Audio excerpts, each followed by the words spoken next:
मध्य प्रदेश में बीजेपी का सबसे मजबूत वोटर रहा लोधी समाज इन दिनों एक नए ढंग के कैंपेन पर निकला हुआ है। मैं बात कर रही हूं लोधी समाज के संगठन की, जो कि जिलों में जाकर आम लोगों से और अपने समाज के बीच ये अपील कर रहा है कि बीजेपी को वोट नहीं देना है। हमारे साथ इस वक्त मौजूद हैं लोधी समाज के जो संगठन है उसके यूथ विंग के प्रदेश अध्यक्ष महेश नरवरिया जी। अभी हाल ही में राहुल लोधी को शिवराज कैबिनेट में जगह दी गई। उसके अलावा रानी अवंतीबाई बोर्ड का जो है वो गठन का ऐलान किया गया और इस बीच इस तरह का कैंपेन समझ में तो ये आ रहा है कि लोधी वोटर जो है उसको पूरी तरह से एड्रेस कर चुकी है बीजेपी।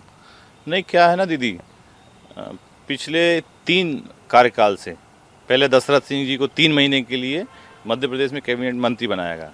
उसके बाद जालम सिंह पटेल जी को 2 महीने के लिए मंत्री बनाया गया। इस बार 1 महीने पे आ गए। तो ये संगठन और ये सरकार पूरी तरह से लोधी समाज को पागल बनाने का काम कर रहा है, जो पूरा समाज अब इसको नहीं झेलेगा और इस सरकार को जो है अपने वोट की ताकत दिखाएगा इस बार। तो किस तरह से आपका ये कैंपेन चल रहा है? देखिए, हम पूरा संगठन नया निर्माण कर रहे हैं और लगभग 25 से 30 जिलों में हम लोगों का भ्रमण हो गया है और हम अपने लोगों को बता रहे हैं कि दीदी के नाम से हम वोट देते हैं, लेकिन दीदी ने भी 25 दिसंबर को बोला है कि मेरे नाम से वोट नहीं देना, मेरे कहने से भी वोट नहीं देना, क्योंकि दीदी को भी ये 3 या 4 महीने के लिए पूछते हैं।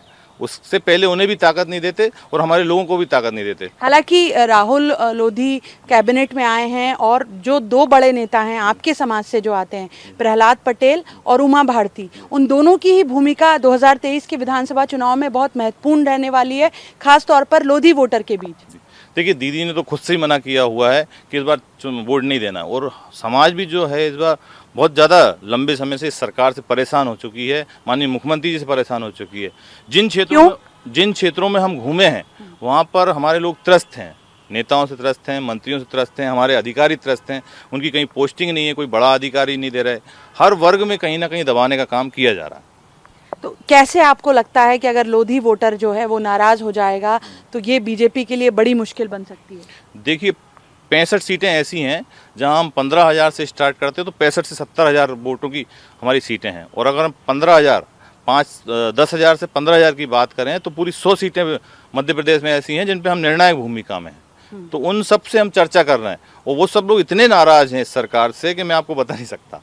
तो ये जो घोषणाएं हुई हैं, क्या आपको लगता है ये भी बेअसर रहेंगी और अभी भी वक्त है, रूठा है तो मना लेंगे? आपको लग रहा है कहीं गुंजाइश बाकी? देखिए दीदी, एक 4,000 स्क्वायर फीट का भोपाल में टुकड़ा है जिसके लिए हम माननीय मुख्यमंत्री जी से 10 साल से कम 15 बार 25 बार माननीय कुक सिंह नरवरिया भेंट कर चुके हैं, 4 से 5 बार माननीय जालम सिंह पटेल भेंट कर चुके हैं और 6 से 7 बार मैं व्यक्तिगत उनके साथ रहा। हर बार मुख्यमंत्री जी कह देते हैं देख लेंगे, लेकिन जब वो फाइल जाती है तो पटवारी तक जाती है, कलेक्टर तक जाती है। वो टुकड़ा हमें वो नहीं दे पा रहे हैं जिसकी पिछली सरकार ने घोषणा की थी। हमें उनसे गठन की और दूसरी चीज़ों की क्या उम्मीद करें, हमें तो बिल्कुल विश्वास नहीं है। और हमारी मांगे थी, रानी अवंतीबाई बोर्ड का इन्होंने बोला था, भूमि का बोला था और गठन वो तो घोषणा कर दी। देखिए, सिर्फ बोर्ड के गठन की घोषणा की है, वो भी मंच से नहीं की, सिर्फ उन्होंने आईडी पे बाद में डाला, उससे पहले हमने वायरल कर दिया, लेकिन उस पर भी समाज को तो भरोसा नहीं है। और ये 2-3 महीने का जो खेल खेल रहे हैं इसको पब्लिक और हमारी समाज समझ चुकी है, उससे समाज संतुष्ट होने वाला है नहीं। तो किस तरह आपका कैंपेन चल रहा है? देखिए, हम पूरे प्रदेश में जिलों में भ्रमण कर रहे हैं, बड़ी बड़ी बैठक कर रहे हैं, 4-4, 5-5 लोगों की हमने बैठक करी। वो लोग अपनी तकलीफें बताते हैं, हम कहते हैं कि जो भी नेता, जो भी पार्टी हमें तकलीफ दे रही है उसको 100% हरा दीजिए, आप स्वतंत्र हैं। दीदी ने भी ये बोला, हम भी यही बोल रहे हैं, हमारे लोग भी जो ही बोल रहे हैं। पार्टी के पदाधिकारियों की मजबूरी हो सकती है कि वो खुल के ना बोलें, लेकिन वो भी हमारे साथ